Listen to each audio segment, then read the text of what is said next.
Eddie, real quick, I know you got to go. You got to fly. So I'll do quick. I'll do yeah. Big Baby said he's close to signing a deal with ESPN. He said he's got to talk to you before he signs with ESPN. That's what he said. Has he? I don't know why.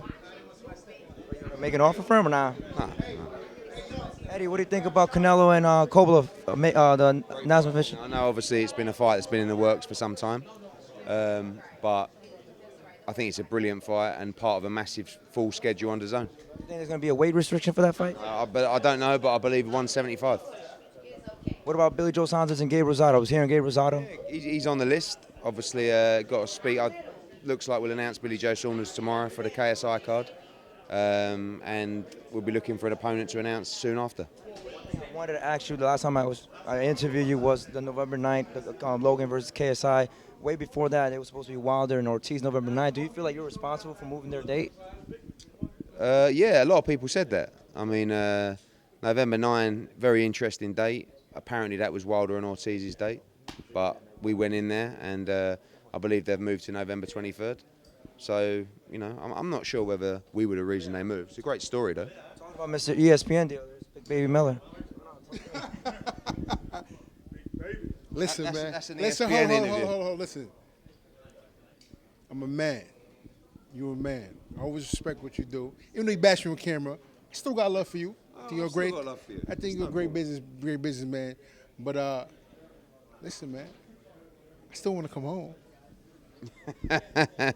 We'll talk. I mean, no, life stuff happens, man. And we're human beings, and we gotta grow up. We gotta, you know, just do better. You know, be a better person. And taking the wrong information, doing something that wasn't needed to be done, or going the wrong direction, and happens in life. I came from nothing, and sometimes you make decisions that cost you, and it cost me a lot of money and cost me opportunity. But I feel like the position and everything that happened in my life at this point is for a reason, you know. And the main thing is being better, understanding and learning from my mistakes. I'm not gonna sit here and bash Eddie. I know Eddie was mad and things happen. I mean, we all human beings and we all make mistakes. You know what I mean? So, listen, on to bigger and better things. We'll figure out what's next. We don't know if ESPN is the move right now. We're under negotiations, but like I said, you know, I still love DAZN. They treat me very well. Eddie treated me very well up to that point.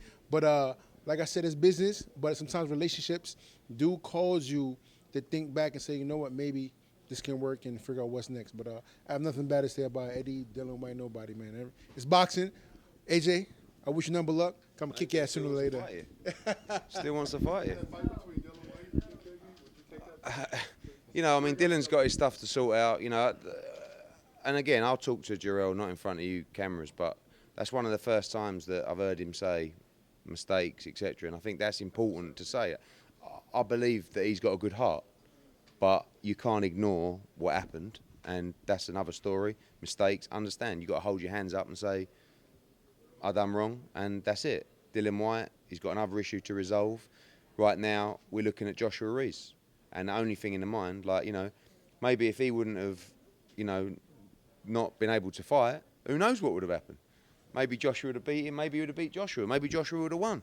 And we wouldn't have to go to rematch someone. So, like, what happened is a crazy turn of events that maybe changed everybody's lives. Changed his life, changed AJ's life, changed Andy Ruiz's life. So, you know, and we'll see if he can put it right December 7th. I think you're going to see a different AJ on December 7th. And he's going to have to beat Andy Ruiz. And, you know, he's going to make his moves, whether that's with ESPN or whoever. And, you know, I said to AJ, I mean, it's remarkable. I said, that AJ was asked a question the other day, would you ever fight Big Baby again? He said, I'd love to fight Big Baby. It actually quite surprised me.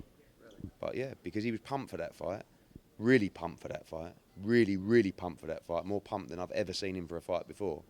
And when the pin was deflated from him, he had to fight Andy Ruiz, and he just, you know, not taking anything away from Andy, he was brilliant, but he didn't have the same spring in his step that he had when he wanted to fight this man. I seen an interview a couple hours ago. Terence Crawford said pay him the money and he'll be willing to fight Kell Brook in the UK.